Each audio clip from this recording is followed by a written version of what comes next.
आमंत्रित कर रहे हैं उस व्यक्तित्व को जिन्होंने देश के विकास के बहुत से क्षेत्रों के साथ कृषि पर विशेष ध्यान देते हुए इसे एक नई ऊर्जा और ऊष्मा से भर दिया है, जिनका सपना है भारत को दुनिया के सिर का ताज बनाने का, जिनका संकल्प है हर भारतवासी को खुशहाल बनाने का। हमारे माननीय प्रधानमंत्री जी श्री नरेंद्र मोदी जी से आदर के साथ निवेदन, आज के अवसर पर अपने आशीर्वचनों से हमें लाभान्वित कराएं। माननीय प्रधानमंत्री भारत गणराज्य श्रीमान नरेंद्र मोदी जी।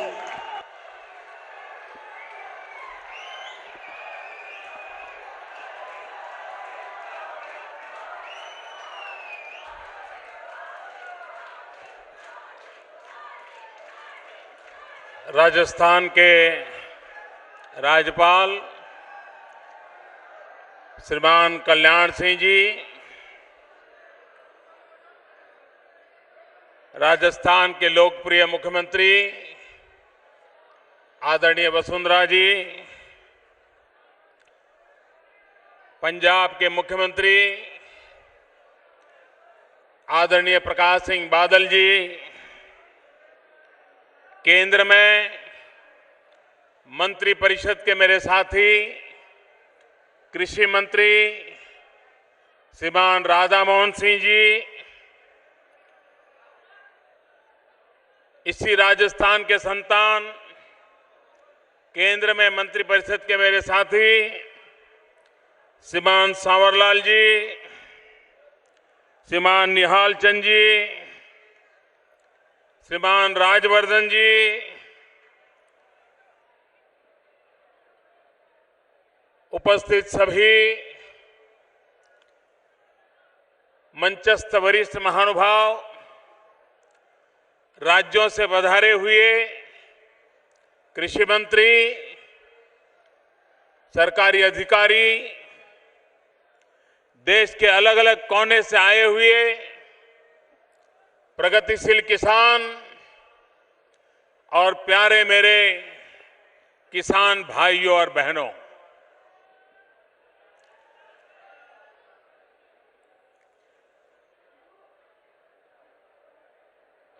भारत सरकार आज से एक नवीन योजना का आरंभ कर रही है। जिस योजना का आज इस धरती से आरंभ हो रहा है, वह योजना हिंदुस्तान के सभी किसानों के लिए है। आमतौर पर भारत सरकार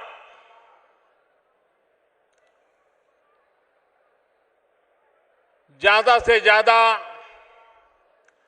दिल्ली के विज्ञान भवन में कुछ लोगों को बुला करके कार्यक्रमों करने की आदत रखती है,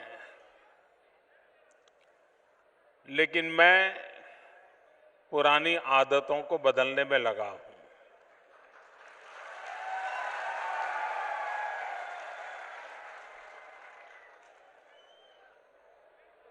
कुछ समय पहले भारत सरकार ने बेटी बचाओ बेटी पढ़ाओ इस अभियान का प्रारंभ किया, कई योजनाओं का आरंभ किया, लेकिन हमने तय किया कि योजनाएं हरियाणा में लागू की जाए, शुरुआत वहां से की जाए ताकि हरियाणा में बेटों की तुलना में बेटियों की संख्या बहुत कम है। और हरियाणा के लोगों को बुला करके बात बताई। आज ये कार्यक्रम राजस्थान की धरती पर हो रहा है। अभी हमारे मुख्यमंत्री वसुंधरा जी बता रही थी कि हमारे पास सिर्फ 1% पानी है। अब 1% पानी है तो हमने कुछ रास्ते भी तो खोजने पड़ेंगे।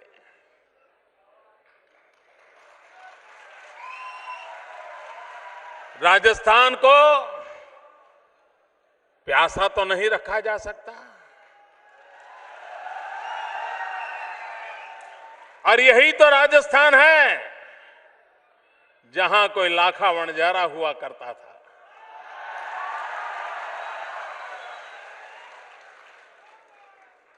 जो जहां पानी नहीं होता था वहां पहुंच जाता था, बावड़ी बनवाता था और प्यासे को पानी पहुंचाता था।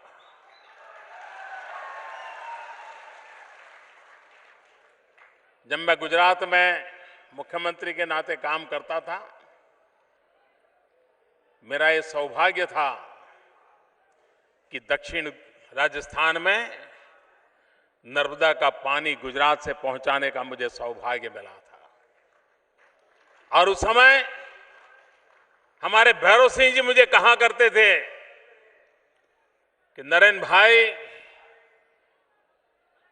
राजस्थान को कोई रुपये दे दे, सोना दे दे, हीरा दे दे, उसके इतनी पूजा नहीं होती है जितनी पूजा कोई पानी दे दे तो होती है।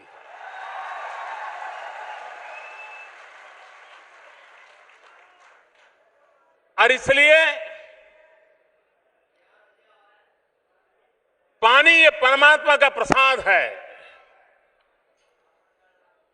जैसे मंदिर में प्रसाद मिलता है, गुरुद्वारे में प्रसाद मिलता है, और एक दाना भी हम नीचे नहीं गिरने देते, अगर गिर जाए तो मन में लगता है पाप कर दिया है।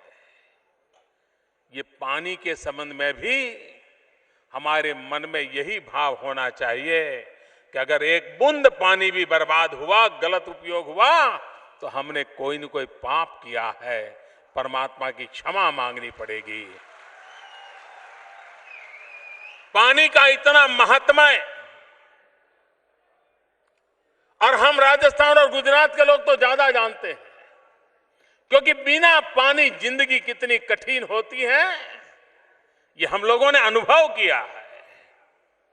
और इसलिए आज किसानों के लिए ये कार्यक्रम का आरंभ हमने उस धरती से शुरू किया है जहां मरुभूमि है, जहां पानी की किल्लत है, जहां का किसान दिन रात पसीना बहाता है, उसके बाद भी पेट भरने के लिए तकलीफ होती है। उस राजस्थान की धरती से देश के किसानों को संदेश देने का प्रयास, और इसलिए मैं राजस्थान के किसानों के चरणों में आकर के बैठा हूं।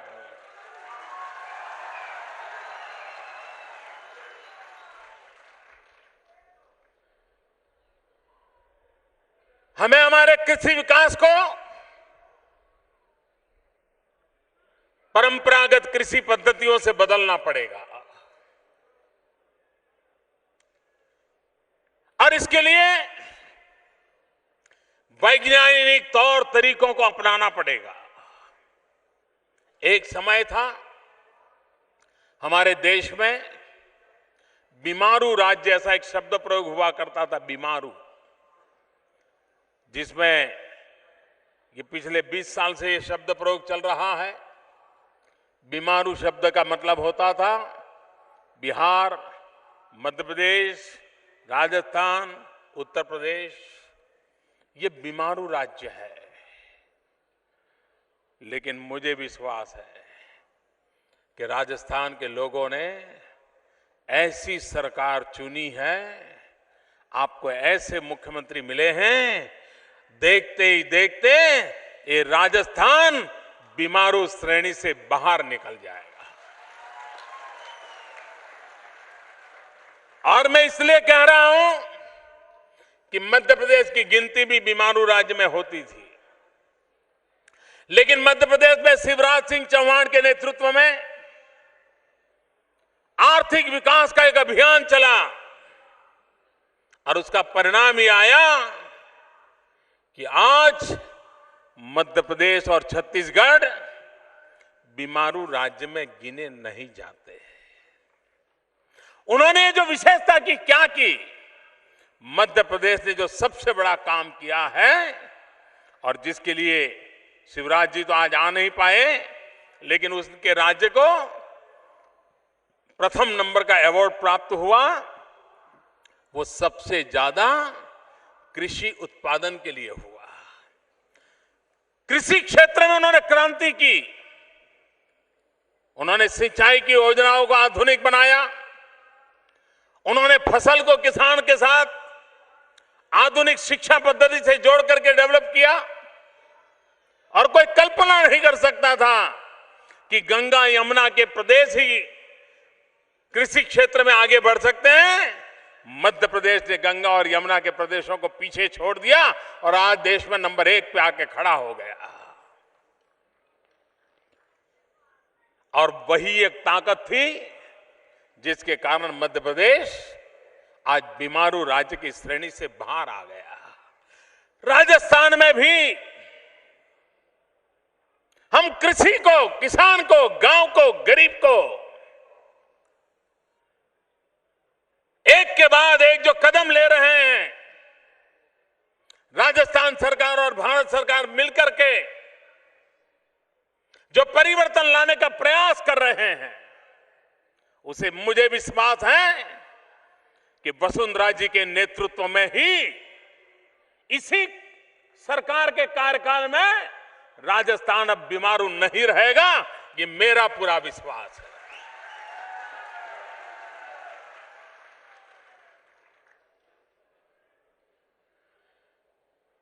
मैं चुनाव में आया था तब भी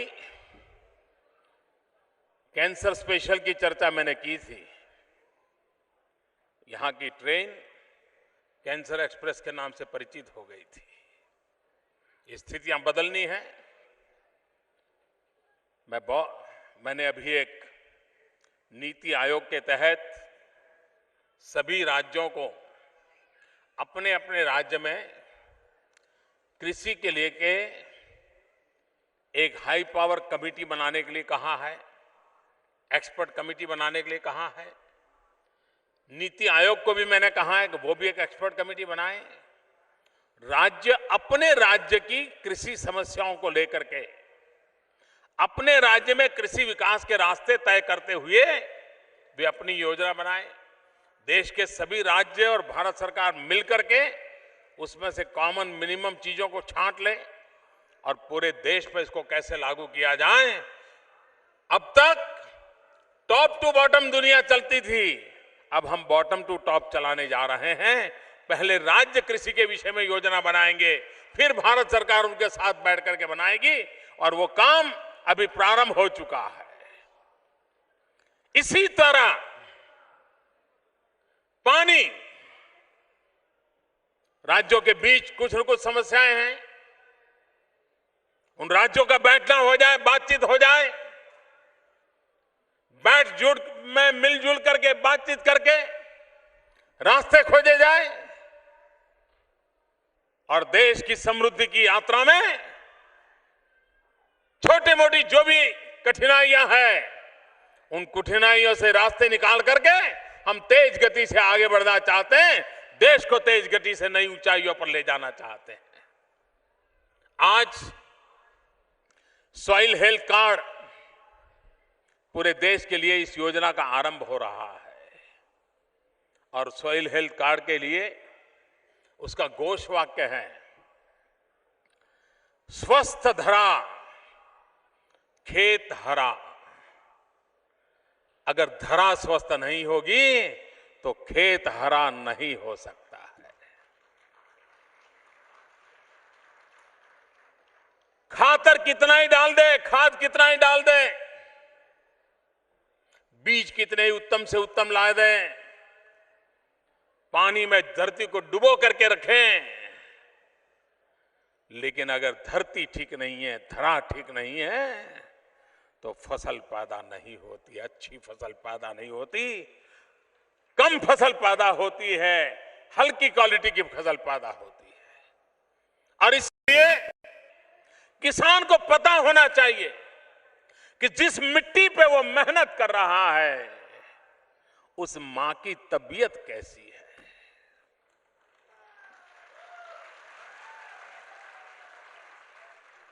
ये धरा मेरी मां है। अगर घर में मेरी बूढ़ी मां अगर बीमार है तो मैं चैन से सो नहीं सकता हूं। मैं तो किसान हूं, धरती का बेटा हूं, मैं धरती की बेटी हूं। अगर ये धरा बीमार हो तो मैं कैसे चैन से सो सकता हूं। और इसलिए हमारी धरा, हमारी माता, हमारी ये मिट्टी, इसको बीमार नहीं रहने देना चाहिए, उसको और बीमार नहीं होने देना चाहिए। उसकी तबीयत की चिंता करनी चाहिए, उसके स्वास्थ्य की चिंता करनी चाहिए और उसके जो कमियां हैं उस कमियों की पूर्ति करने के लिए वैज्ञानिक तौर तरीके अपनाने चाहिए। जैसे शरीर बीमार होता है और उसमें कभी डॉक्टर कहते कि ये खाओ, ये न खाओ, कभी डॉक्टर कहते हैं ये दवाई लो, वो दवाई मत लो, कभी डॉक्टर कहते हैं थोड़े दिन आराम करो। जैसा शरीर के लिए नियम होते हैं ना, वैसे ही सारे नियम ये मां के लिए भी होते हैं, मिट्टी के लिए भी होते हैं। ये हमारी मां, हमने ऐसे वैसे नहीं कहा है, हमने उस मां की चिंता करना छोड़ दिया क्योंकि हमें लगा मां है बेचारी, क्या बोलेगी, जितना निकाल सकते हैं निकालो, पानी निकालना है निकालते चलो, यूरिया डाल करके फसल ज्यादा मिलती है लेते रहो, मां का क्या होता है, कौन रोता है। हमने मां की परवाह नहीं की। आज समय की मांग है ये हम धरती मां की चिंता करें। अगर हम धरती मां की चिंता करेंगे तो मैं आपको वादा करता हूं ये धरती मां हमारी चिंता करेगी।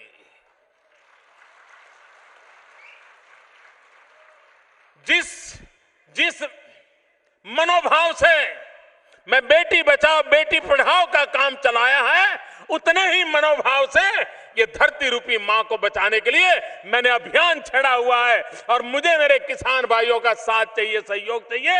ये मां को बचाना है, ये मिट्टी को बचाना है, ये धरा को बचाना है और तब जाकर के हम सुजलाम सुफलाम भारत का सपना देख सकते हैं। वंदे मातरम गाते ही कितना गर्व होता है, लेकिन वंदे मातरम हमें संदेश देता है सुजलाम सुफलाम भारत माता का। वो सुजलाम सुफलाम भारत माता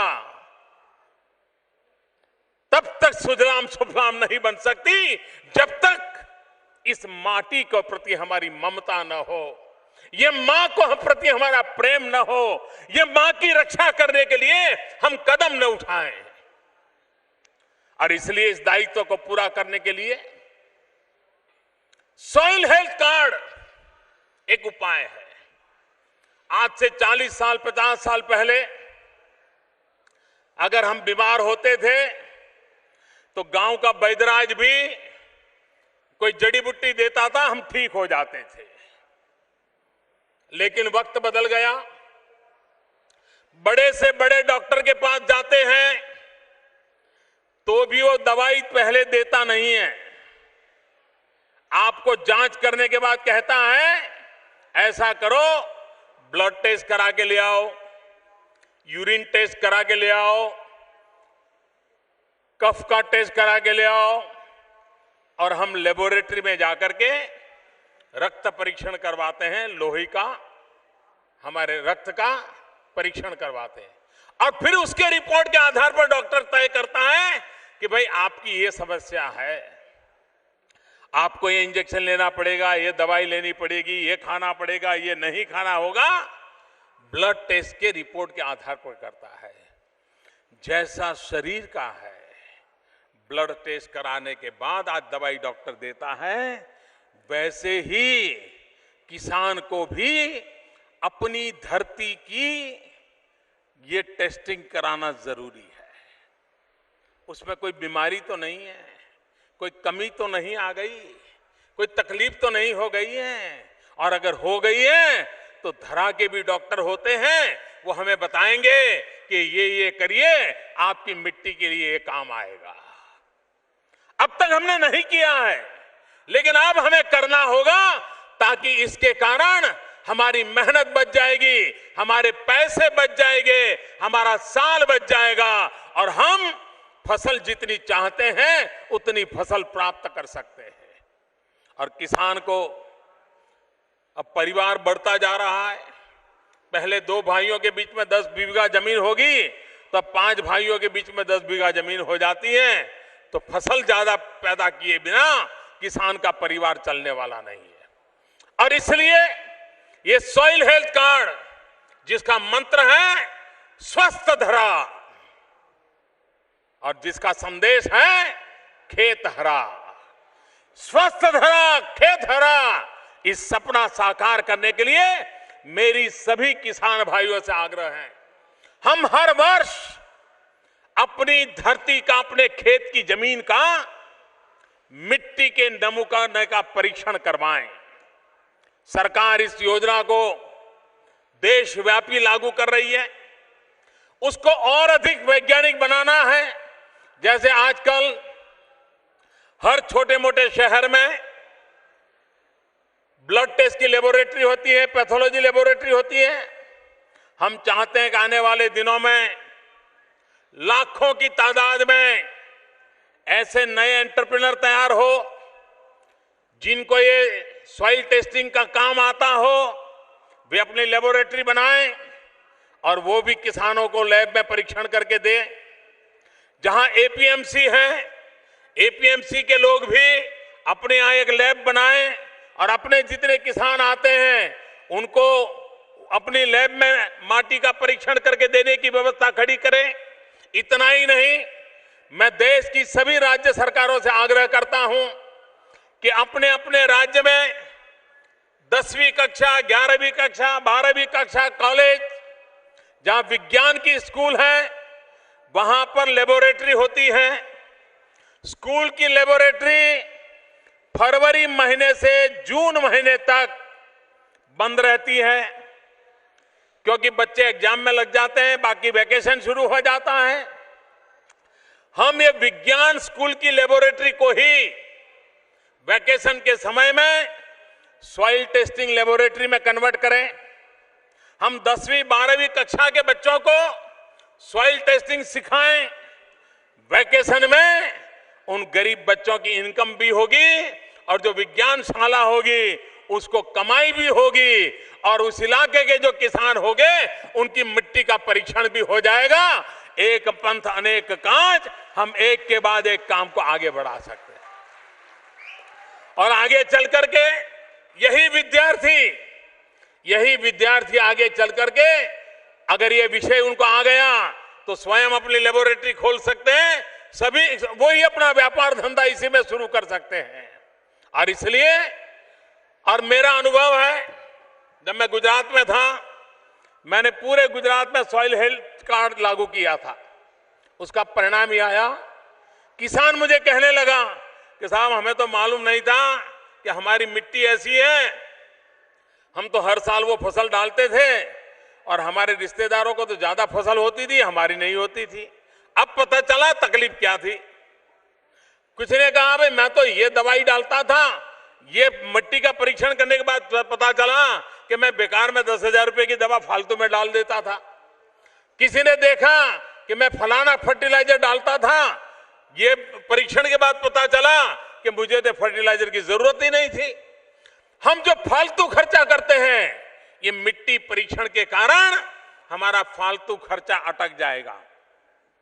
मैं विश्वास दिलाता हूं, माटी परीक्षण के द्वारा हमें जो सूचना मिली हो, अगर उस पद्धति से हम खेती करेंगे, उस पद्धति से फसल का फैसला करेंगे, उस पद्धति से पानी का उपयोग करेंगे, उस पद्धति से दवाई और फर्टिलाइजर का उपयोग करेंगे, बिना मेहनत अगर 3 एकड़ भूमि होगी तो किसान का कम से कम 50,000 रुपया बच जाएगा। ये मैं आज आपको विश्वास दिला, जो फालतू में जाता था। एक किसान का 50,000 रुपया बच जाना मतलब उसकी जिंदगी में बहुत बड़ी चीज होती है। हम वैज्ञानिक तरीके से आगे बढ़ेंगे, हमें कितना फायदा हो, और फसल ज्यादा होगी वो अलग, कमाई बढ़ेगी वो अलग, फालतू खर्चा बच जाएगा। और इसलिए मैं आग्रह करने आया हूं कि आप जैसे हम बीमार होते हैं, ब्लड टेस्ट करवाते हैं, हमारी इस माटी का भी प्रति वर्ष खेती की सीजन शुरू होने से पहले उसका सॉइल टेस्टिंग कराना चाहिए और सरकार उसके लिए एक बड़ा अभियान चलाने वाली है। आप उसको सहयोग दीजिए। दूसरी बात है पानी। एक बात हमें समझनी होगी, पानी का अभाव जितना खतरनाक है उतना ही पानी का प्रभाव भी खतरनाक होता है। हम पानी के अभाव के लिए तो रोते रहते हैं, लेकिन पानी के प्रभाव के कारण होने वाली परेशानियां, उसकी तरफ हमारा ध्यान नहीं होता है। मुझे बताइए, हमारे गंगानगर इलाके में क्या हुआ है? पानी तो था, लेकिन पानी का जो अनाप शनाप उपयोग किया और उसके कारण हमारी मिट्टी का हाल क्या हो गया है। सारा सॉल्ट उस मिट्टी पर कब्जा करके बैठ गया है। पूरी मिट्टी बर्बाद कर दी, पानी ने बर्बाद कर दी। क्यों? हमने पानी का अनाप शनाप उपयोग किया। और इसलिए मेरे भाइयों बहनों, पानी का अभाव और पानी का प्रभाव दोनों से बच करके चलना अच्छी खेती के लिए आवश्यक है। और पानी के प्रभाव से बचना है तो हमें ड्रिप इरिगेशन से लेना होगा। हमें पानी के अभाव से बचना है तो भी ड्रिप इरिगेशन काम आएगा। हम माइक्रो इरिगेशन पे चले, स्प्रिंकलर पर चले। इजराइल के अंदर राजस्थान से ज्यादा बारिश नहीं होती है। मैं और वसुंधरा जी दोनों इजराइल गए थे, क्योंकि राजस्थान और गुजरात दोनों जगह पे बारिश कम है। हम चाहते थे पानी कम है तो खेती हमें आगे बढ़ानी है। और वहां से जो लाए हम, आपने देखा होगा आपके यहाँ ऑलिव की खेती हो रही है, इसी बेल्ट में हो रही है। आपके यहाँ खजूर की खेती हो रही है और आने वाले दिनों में राजस्थान खजूर एक्सपोर्ट करने लग जाएगा। एक छोटा सा प्रयास कितना बड़ा परिवर्तन लाता है, वो राजस्थान की धरती ने देखा है। अगर हम जो इजराइल ने किया है, ड्रिप इरिगेशन के द्वारा टपक सिंचाई, बूंद बूंद पानी, कभी कभी मैं ये बात बड़े आग्रह से कहना चाहता हूं, अगर फसल भी जैसे घर में बच्चों को बड़ा करते हैं ना, वैसा ही काम है। बालक को बड़ा करने के लिए जितनी केयर करनी पड़ती है, फसल को भी बड़ा करने के लिए उतनी ही केयर करनी पड़ती है। अब मुझे बताइए मेरे किसान भाइयों बहनों, मैं एक छोटा सा विषय आपके सामने रखता हूं, मैं आशा करता हूं जरा गौर से सुनिए। मान लीजिए आपके घर में एक 3 साल का बच्चा है, लेकिन उसके शरीर में उसका विकास नहीं हो रहा है, ऐसे ही मरा पड़ा रहता है, बिस्तर पे ही पड़ा रहता है, उसके साथ खेलने का मन भी नहीं करता है, वो भी कभी हंसता नहीं है, ऐसी मरी पड़ी सूरत लेकर के पड़ा रहता है। तो माँ बाप को लगता है कि बच्चे को कुछ बीमारी है, कुछ करना चाहिए। मान लो आपको उस बच्चे का वजन बढ़े ऐसी इच्छा है, बच्चा तंदुरुस्त हो ऐसी इच्छा है। कोई माँ ये करेगी कि बाल्टी भर दूध लेकर के, दूध में केसर पिस्ता डाल करके बढ़िया सा दूध तैयार करके फिर उस दूध में बच्चे को नहलाएगी और रोज एक एक बाल्टी दूध से नहलाएगी। क्या बच्चे की तबीयत में फर्क आएगा? क्या माताएं, आएगा क्या? बच्चे की तबीयत में फर्क आएगा? बाल्टी भर रोज केसर का दूध उसको नहलाते चले जाएं, बच्चे के शरीर में कोई बदलाव आएगा क्या? नहीं आएगा ना। लेकिन अगर आप एक चम्मच लेकर के 2-2 बूंद दूध उसको पिलाएंगे, दिन में 10 बार 12 बार पिलाएंगे, तो महीने भर में उसमें शरीर में बदलाव आना शुरू होगा कि नहीं होगा? बाल्टी भर दूध से नहलाने से उसका शरीर नहीं बनता है, 2-2 बूंद दूध पिलाने से उसका शरीर बनने लग जाता है। फसल का भी किसानों की सोच ऐसी है कि खेत लबालब पानी से भरा होगा, पूरी फसल डूबी हुई होगी, पानी ही पानी नजर आएगा तब फसल होगी। ये वैसी ही सोच है जो बीमार बच्चे को दूध से नहलाते हैं। फसल को आप पानी से नहलाओ जरूरी नहीं है, फसल को एक बूंद पानी पिलाना पड़ता है, एक एक बूंद पिलाना पड़ता है। और इसलिए बूंद बूंद पानी से ही फसल अच्छी होती है, फ्लड इरिगेशन से नहीं होता है। और इसलिए मैं किसानों से आग्रह करने आया हूं कि भारत जैसे देश के आगे बढ़ना है तो हमें पानी बचाना पड़ेगा। पर ड्रॉप मोर क्रॉप, एक एक बूंद पानी से अधिकतम फसल कैसे प्राप्त करें, ये लेकर के हमें चलना है। तब जाकर के हम कृषि क्षेत्र को आगे बढ़ा सकते हैं। ये सॉइल हेल्थ कार्ड की बात हो, पानी बचाने की बात हो, कृषि क्षेत्र को आगे ले जाने का प्रयास हो। और मैं मेरे देश के किसानों से कहना चाहता हूं, मैं पूरी तरह समझता हूं हिंदुस्तान को अगर आगे बढ़ना है तो हिंदुस्तान में गांव को आगे बढ़ाना पड़ेगा। गांव को आगे बढ़ाना है तो किसान को आगे बढ़ाना पड़ेगा, और किसान को आगे बढ़ाना है तो हमारी कृषि क्षेत्र में क्रांति लानी पड़ेगी। और इसलिए मेरी सरकार गरीबी के खिलाफ लड़ाई लड़ने का अगर सबसे बड़ी कोई ताकतवर हथियार है हमारे पास तो हमारी खेती है, हमारे किसान है, हमारा कृषि है, हमारी माटी है, हमारी फसल है। और इसलिए सरकार की सारी योजनाएं कृषि क्षेत्र को आधुनिक बनाना, कृषि क्षेत्र को ताकतवर बनाना, इसी पर हमने केंद्रित की है। और वैज्ञानिक आधुनिक कृषि के लिए आज हम ये वैज्ञानिक योजनाएं लेकर के आज राजस्थान की धरती से उसका आरंभ कर रहे हैं। आने वाले दिनों में मैं किसानों से भी कहना चाहता हूं, हमें हमारी कृषि को आर्थिक रूप से भी अब जोड़ना चाहिए, उसका आर्थिक बैलेंस भी करना चाहिए।